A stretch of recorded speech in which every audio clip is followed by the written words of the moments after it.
Hello everyone. Last class we discussed actually program will be divided into three parts. One is called input, second one is called logic, and third one is called output. So now we want to discuss about an input. So before going to deeper about the input, we will see what is input. What is input means, for example, you take a calculator to add two numbers. So if you want to add two numbers, you want to give a number 1 to the calculator. After that you have to give the plus symbol, so you have to press symbol, and you have to give another number to the calculator.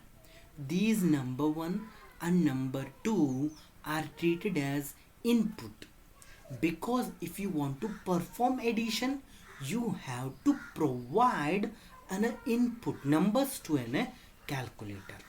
The same way here in a computer, if you want to write in a program, you have to give an instruction, means input to a program, because each and every program contain the input. So we are performing some task. According to that task, we are giving the input. Now in this input, first we have to learn how to store input. Because see, in a computer, okay, computer will work like a stored program concept. Work on stored program concept. What it means, if you want to perform any task, you have to store the instructions first. So what it means, the computer will work on stored program concept. Before, if you want to work within a computer, you have to store the instructions in a computer.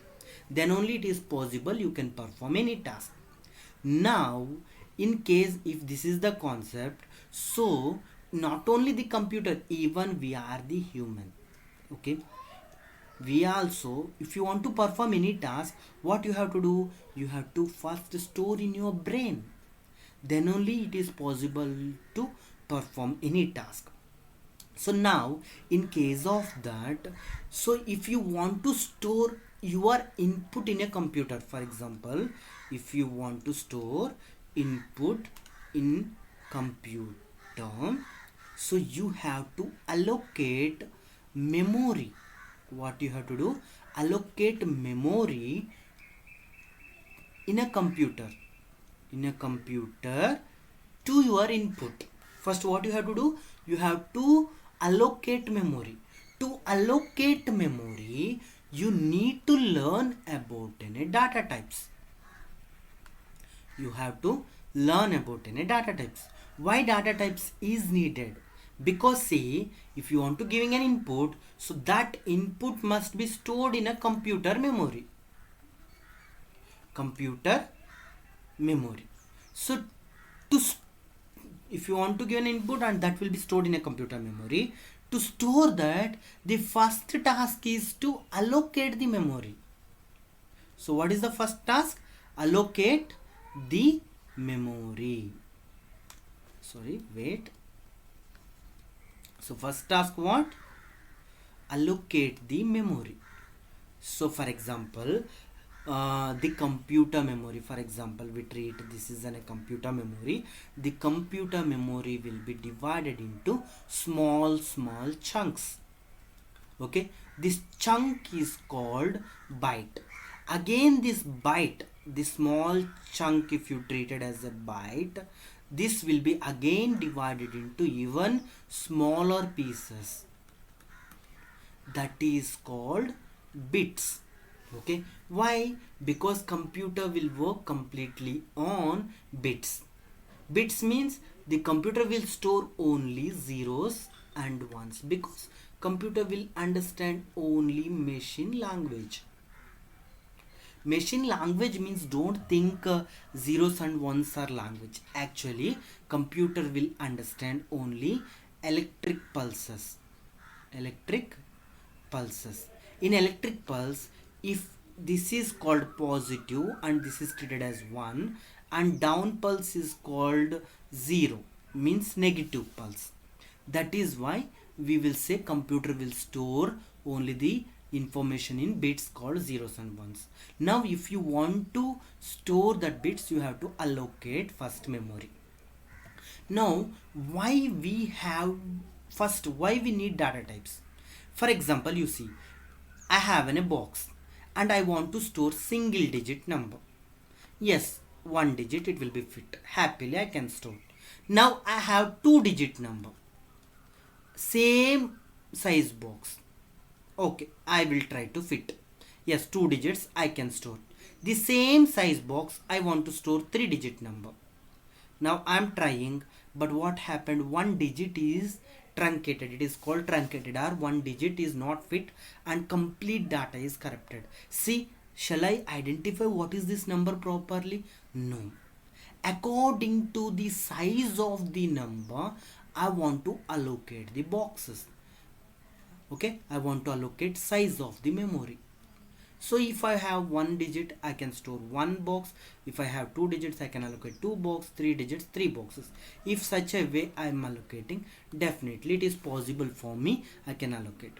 So to allocate like this, we need different sizes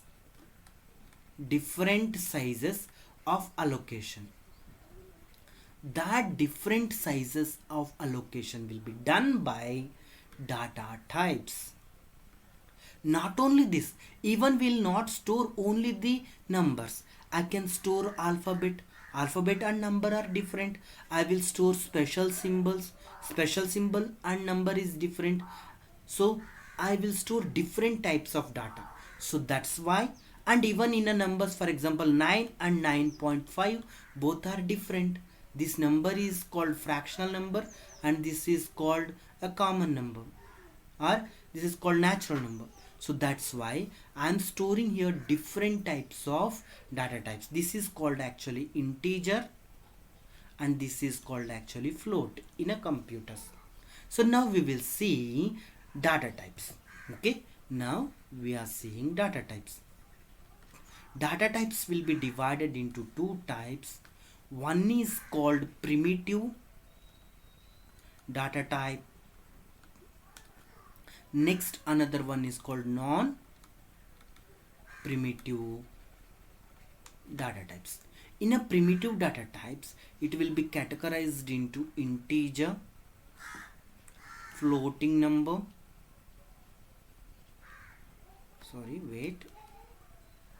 integer, float and character, next boolean. In non-primitive data type, these are non-primitive data types actually derived from the primitive data types. Later we will discuss about this. Okay, in non-primitive data type we have called arrays, strings and classes. Okay, later we will discuss about this. Now we will focus on primitive data types. So we are focusing on primitive data types. In a primitive data types, first category is called integer. Integer will store the numbers. Okay, it store numbers without point,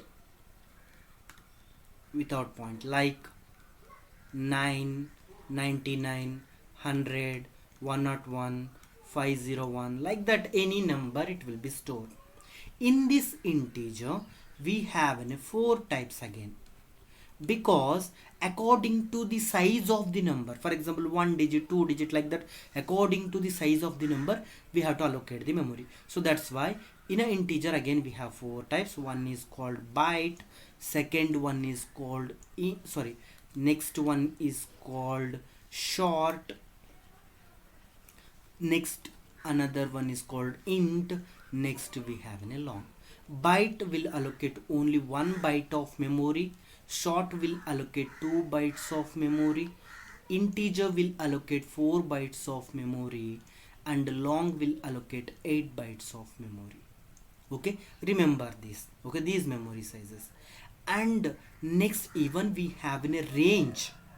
Okay, range, how range will be calculated? Okay, for example, if you have any two positions, how many ways we can fill these two positions?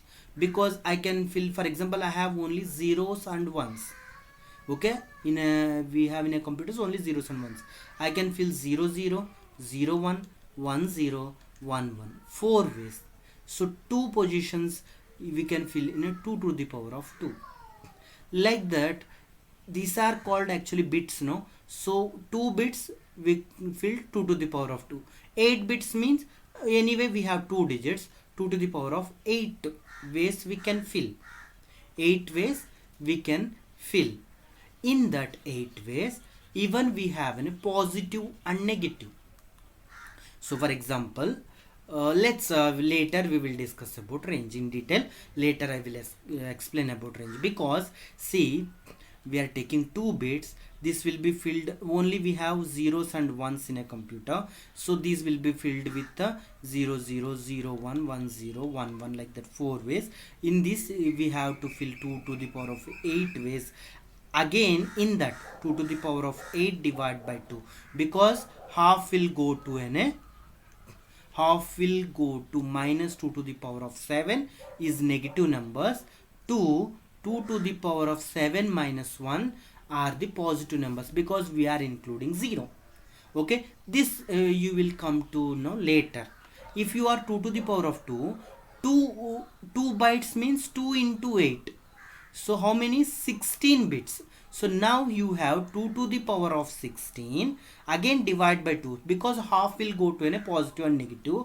That will be 2 to the power of 15. So minus 2 to the power of 15 to 2 to the power of 15 minus 1, because we are including the 0. Like that 4 means, again 4 means 4 into 8, that is 232. So 2 to the power of 32 divided by 2, that is 2 to the power of 31. So minus 2 to the power of 31 for the negative, to 2 to the power of 31 minus 1 are the positive numbers. The same 8 8 is 64. So again divide by 2. So 2 to the power of 63 to 2 to the power of 63 minus 1 are the positive numbers. This is called actually range. Okay, next we have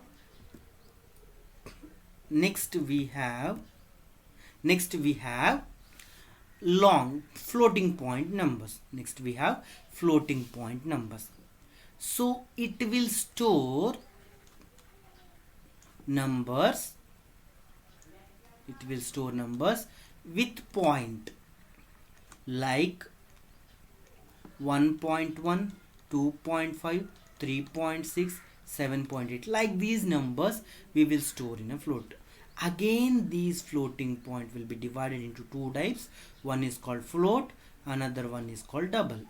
So floating point, float data type have capacity to allocate 4 bytes, and double will have 8 bytes. Okay, double will have 8 bytes. These are floating point numbers. Again, it have a range, so 4 bytes. So 4 into 8 is equal to 32, minus 2 to the power of 2 to the power of 32 divided by 2, that is 2 to the power of 31. So half of the numbers will go for negative, and 2 to the power of 31 minus 1 for the positive. The same way here 8 bytes. This is called actually range. Range, how many, what is the range of numbers it will store. Again, it will be 2 to the power of 63 to minus 2 to the power of 62 to 3 to the power of 63 minus 1. And even it have any default values. 0.0f means you are not storing any value. In that it will store some value, that is called 0.0f. Here 0.0d. These are called default values. Next we have one more data type called character. Actually this is treated as char. If you are storing anything in a single quote, these are called single quotes. You are storing anything in a single quote. Either A you can store, 9 you can store, 10 you can store, or or even dollar you can store, or at symbol you can store. Anything you can store in a single quote, that is treated as a character, and it will allocate 2 bytes of memory. It will allocate 2 bytes of memory. And default value, what is the default value of this /u00? So just remember all these. Later I will explain what is this all default values and all. So these are brief introduction about these data types, how data types will be divided and all. Next we have one more data type called boolean. It will store only 0 and 1. 0 means false, 1 means true. So it have only two values, false and true. 0 means false, 1 means true. And it will allocate only 1 bit information. Okay, some information we need only true or false. On the time we will use the data type called boolean, and it will store only true and false. 0 means false, 1 means true. Default value is false, means 0. Okay, these are the primitive data types. So how different way the memory will be allocated. Next, even memory allocation will be not complete. We have to declare in a variable. Why? Because we see how to define the size. Okay, just we see how to define the size. Now after define, we are fixing the size. How to allocate? See, we are fixing the size but not allocating. How to allocate that?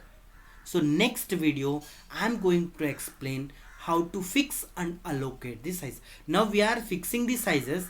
Next part is to allocate the size to the memory, in a memory, to store the input. Okay, I hope all these data types you understood. Next class we will discuss about how to allocate. So now we discussed only fixing the size of the memory. Next we will see how to allocate the memory. Thank you. I hope you understood. Thank you.